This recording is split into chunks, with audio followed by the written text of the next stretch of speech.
जय श्री कृष्ण। आप सभी का हमारे चैनल में बहुत बहुत स्वागत है। आशा है आप सभी कुशल मंगल होंगे। कृपया चैनल को लाइक, सब्सक्राइब व शेयर जरूर करें। ज्येष्ठ शुक्ला निर्जला एकादशी। वर्ष की 24 एकादशियों में ज्येष्ठ के शुक्ल पक्ष की एकादशी सबसे बढ़कर फल देने वाली है। इस एकादशी का व्रत रखने से ही वर्ष भर की एकादशियों के व्रत का फल प्राप्त हो जाता है। इस एकादशी में एकादशी के सूर्योदय से द्वादशी के सूर्योदय तक जल भी न ग्रहण करने का विधान होने के कारण इसे निर्जला एकादशी कहते हैं। ज्येष्ठ मास में दिन बहुत बड़े होते हैं और प्यास भी अधिक लगती है। ऐसी दशा में इतना कठिन व्रत रखना सचमुच बड़ी साधना का काम है। इस एकादशी के दिन अपनी शक्ति और सामर्थ्यानुसार ब्राह्मणों को अनाज, वस्त्र, छतरी, फल, जल से भरे कलश और दक्षिणा देने का विधान है। सभी व्यक्ति प्राय मिट्टी के घड़े अथवा सुराहियों, पंखों और अनाज का दान तो करते ही हैं, आज के दिन मीठे शरबत की प्याऊ भी लगवाते हैं। निर्जला एकादशी की कथा।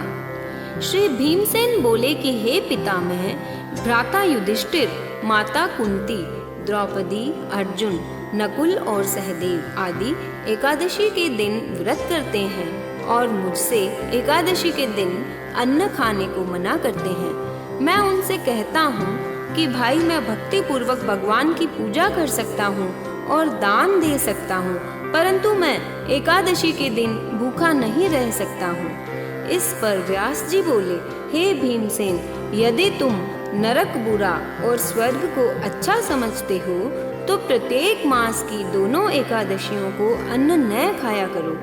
इस पर भीमसेन बोले, हे पितामह, आपसे प्रथम कह चुका हूँ कि मैं एक दिन एक समय भी भोजन किए बिना नहीं रह सकता, फिर मेरे लिए पूरे दिन का उपवास करना तो कठिन है। मेरे पेट में अग्नि का वास है जो अधिक अन्न खाने पर शांत होती है, और मैं प्रयत्न करूं तो एक व्रत अवश्य कर सकता हूं। अतः आप मुझे कोई एक ऐसा व्रत बतलाइए जिससे मुझे स्वर्ग की प्राप्ति हो। श्री व्यास जी बोले कि हे वायुपुत्र, बड़े बड़े ऋषि और महर्षियों ने बहुत से शास्त्र आदि बनाए हैं। यदि कलयुग में मनुष्य उनका आचरण करे तो अवश्य ही मुक्ति को प्राप्त होता है। उनमें धन बहुत खर्च होता है।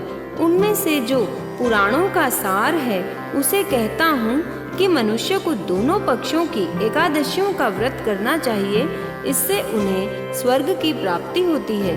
श्री व्यास जी बोले, हे भीमसेन, कृष्ण और मिथुन संक्रांति के मध्य में ज्येष्ठ मास की शुक्ल पक्ष की एकादशी होती है, उसका निर्जल व्रत करना चाहिए। इस एकादशी के व्रत में स्नान और आचमन में जल वर्जित नहीं है, लेकिन आचमन में 6 मासे जल से अधिक जल नहीं लेना चाहिए। इस आचमन से शरीर की शुद्धि हो जाती है। आचमन में 6 मासे से अधिक जल मद्यपान के समान है। इस दिन भोजन नहीं करना चाहिए, क्योंकि भोजन करने से व्रत नष्ट हो जाता है। यदि सूर्योदय से सूर्यास्त तक मनुष्य जलपान न करे तो उससे 12 एकादशी के फल की प्राप्ति होती है। द्वादशी के दिन सूर्योदय से पहले ही उठना चाहिए। इसके पश्चात भूखे ब्राह्मण को भोजन कराना चाहिए। तत्पश्चात स्वयं भोजन करना चाहिए। इसका फल 1 वर्ष संपूर्ण एकादशियों के फल के बराबर है। हे भीमसेन, स्वयं भगवान ने मुझसे कहा था कि इस एकादशी का पुण्य समस्त तीर्थों और दानों के बराबर है। एक दिन निर्जला रहने से मनुष्य पापों से मुक्त हो जाता है। जो मनुष्य निर्जला एकादशी का व्रत करते हैं उनको मृत्यु के समय भयानक यमदूत नहीं दिखते हैं। उस समय भगवान विष्णु के दूत स्वर्ग से आते हैं और उसको पुष्पक विमान पर बैठाकर स्वर्ग को ले जाते हैं। अतः संसार में सबसे श्रेष्ठ निर्जला एकादशी का व्रत है। अतः यत्न पूर्वक इस एकादशी का निर्जल व्रत अवश्य करना चाहिए। उस दिन ओम नमो भगवते वासुदेवाय मंत्र का उच्चारण करना चाहिए। उस दिन गोदान करना चाहिए।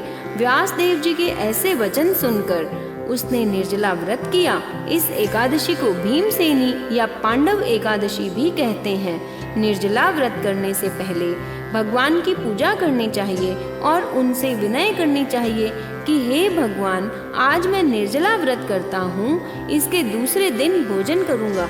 मैं इस व्रत को श्रद्धा पूर्वक करूँगा, उससे मेरे सब पाप नष्ट हो जाएं। इस दिन एक बड़े वस्त्र से ढककर स्वर्ण सहित दान करना चाहिए। जो मनुष्य इस व्रत के प्रहर में स्नान, तप आदि करते हैं, उनको करोड़ फल स्वर्ण दान का फल मिलता है। जो मनुष्य इस दिन यज्ञ, होम आदि करते हैं, उसका फल वर्णन भी नहीं हो सकता। इस निर्जला एकादशी के व्रत से मनुष्य विष्णु लोक को जाता है। जो मनुष्य इसी दिन अन्न खाते हैं, उसे चांडाल समझना चाहिए। वे अंत में नरक में जाते हैं। ब्रह्म हत्यारे, मद्यपान करने वाले, चोरी करने वाले, गुरु से द्वेष करने वाले, असत्य बोलने वाले इस व्रत को करने से स्वर्ग को जाते हैं। हे कुंती, जो पुरुष या स्त्री इस व्रत को श्रद्धा पूर्वक करते हैं, उनके निम्नलिखित कर्तव्य हैं। उन्हें सर्वप्रथम विष्णु भगवान की पूजा करनी चाहिए, तत्पश्चात गौदान करना चाहिए। उस दिन ब्राह्मणों को दक्षिणा, मिष्ठान आदि देना चाहिए। निर्जला के दिन अन्न, वस्त्र, छत्र, उपाहन आदि का दान करना चाहिए। जो मनुष्य इस कथा को प्रेम पूर्वक सुनते व पढ़ते हैं, उनको स्वर्ग की प्राप्ति होती है। जय श्री कृष्ण।